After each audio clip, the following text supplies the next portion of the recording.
Yes, it's Tales from the Jails with John G. Sutton here. We've got a bit of light today, haven't we? I've left the big light on, you see. Got a new bulb. Anyway, today I'm going to talk about HMP Great Britain. Great Britain, HMP. I mean, why bother building prisons? Hey, we've got a fully fledged prison here, and they're building it as we speak. Yes, folks, they're going to introduce a system whereby, I mean, they're already doing it.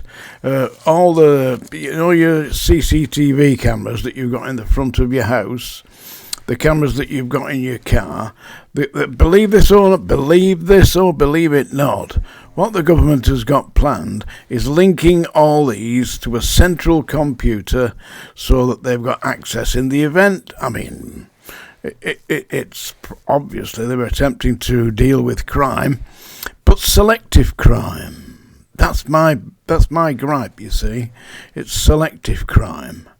Things like smoking in the street or throwing your cigarette ends on the floor.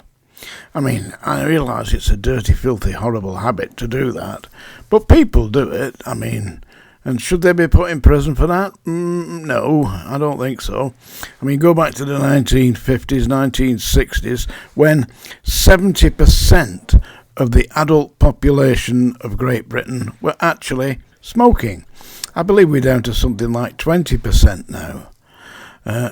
And you go down the streets, I mean, you go down the high street, and you'd see, they called them dog ends, didn't they? The ends of cigarettes. And it got worse with filter tips, because originally in the 1950s there weren't filter tips. They just had things like Capstan Full Strength and Senior Service and Woodbines, and they're just tobacco. So when the rain comes down, they just disintegrate, but not the filter tips. They were scattered all over the streets. So good that they are doing something about that. You don't see them today. You simply don't see them. That's snoring in the background, by the way. It isn't me. It's my dog, Toto. Can you hear it? Yeah. Toto, say hello. There you go. That's Toto. Yeah. So what are they doing today? Not only are they doing that to link all the CCTV cameras, you've got to opt in. But I'll tell you what you don't opt in for, and that's your smart speakers and your mobile phones, all the rest of it, are, believe this or not, listening to you. They're actually listening to you, and certain trigger words will get you recorded, and they'll then be listened to by people in God knows who knows where. Yeah, there's a great big listening station up on the Yorkshire moors. Ilkley Moor, round Ilkley, yeah, and they're listening into all the telephone calls, and if there's any trigger words spoken, you can use your own imagination there as to what these trigger words may be, but they are going to get you recorded, and should you actually continue to use these trigger words, no doubt investigate, you get a visit. It's not the men in black, it's the men in blue, or probably plainclothes detectives, I would think. They don't come here because I'm not going to be involving myself in anything like that. So we've also got people being thrown into actual prisons for protesting about the use of oil. Stop oil. They've got 70-odd-year-old women, 70-year-old plus women, put in prison for a period of years in prison, for protesting about the use of oil, which is polluting our atmosphere. And what's the point? I mean, we've got an idiot, a complete idiot, by the way, a moron in America called Donald J. Trump. He isn't fit to shovel shit from one bag to another. Pardon me from using a cliche there. For God's sake, Toto, stop snoring. Yeah, anyway. What's he doing? Drill, baby, drill. So no matter what we do, in America, he's cancelling all the wind farms because he says they cause cancer. The man is a moron. He's also advocating people inject themselves with bleach. Beware of America. He's talking about invading Greenland. talking about repossessing the Panama Canal, talking about imposing his will on Great Britain, and had the audacity to say to Keir Starmer, who actually listened to this nonsense, said to Keir Starmer that, oh, you're doing a great job. How would Donald Trump know whether or not Keir Starmer is doing a great job? And Rachel Reeves, I mean, today she's announced that they're going to build another runway at Heathrow Airport. What's all this about? I'll tell you what this is about. And this is a slight rant away from the prisons, but it's got on my goat today, I'll tell you. It's all about London.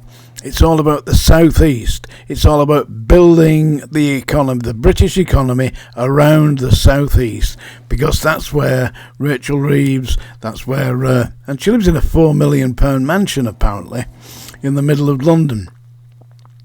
And it's all about building the economy around London and the southeast, and that's not only for Rachel Reeves, that's for the gang, the Buddy Boys, yeah, the Brotherhood, yeah, that's what they're in. And you're not telling me that Keir Starmer's not a Freemason. I believe he is. And all the people are saying there's nothing wrong with being a Freemason. No, there isn't. It depends on what stage you're at. I mean, the foot soldiers, the people who get up to be, I don't know what they call them, local master masons. Yeah, that's all right. You get to be a 33rd degree mason alongside King Charles and the former, now deceased, thankfully deceased, Jimmy Savile, a 33rd degree mason. Yeah, that's how he got away with it. Because he called in the Old Boys Network, the Brotherhood, and they shut everything down. Oh no, there isn't enough evidence to do this. Or if there was evidence, it manages to get lost. That's the normal modus operandi, believe this or not. So what I'm moaning about today is HMP Britain. Forget Strangeways and Wormwood Scrubs and Pentonville and Walton Jail in Liverpool. We're all in prison. They're putting the price of alcohol up by, I think a bottle of wine's going up by something like 48 pence. They're putting the price of tobacco up. I mean, obviously, there's a great disincentive to actually engage in that. It's virtually impossible to run a pub at a profit. Back in the 60s, I can remember quite clearly, lots of police officers used to do their 30 years in the service and then go and buy a pub. And they made good money at it. They can't make good money at pubs today. I mean, how are you going to run a pub if you've got, say, 2 barmen, yeah, and you're running a reasonable sized pub? When you've got to pay, it costs a minimum of £25 an hour to actually put somebody behind the bar. And if you're marking up, 30% on a pint of beer, how are you going to do it? It just doesn't beggar's belief. And so you've got this thing where you're going into pubs and you're going in and people are saying, oh, well, you can't sit here. This is only for people who are dining. I've been in pubs where they say that. I just going in for a half a Guinness or whatever, or an orange juice if I'm on the road or something like that. Well, you can't sit here. This is for people who are having meals. Seriously. And what do you get? Sausage and mash, £15. I mean, come on.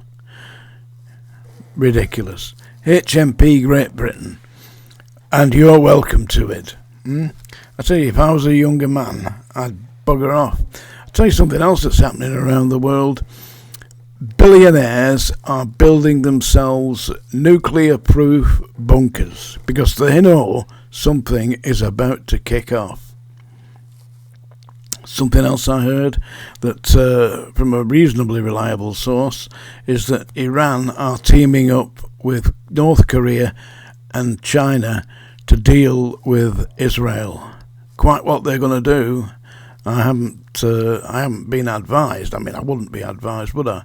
But I believe it's going to be quite horrendous. So stand by for action. You heard it here first, folks. Tales from the Jails with John G. Sutton. Comments. Do give me your comments. Like and subscribe. I like your comments, by the way, and you've noticed I do my best to respond, especially on the most recent ones. I can't go back in time. Listen, there's nearly 1,000 videos on this site.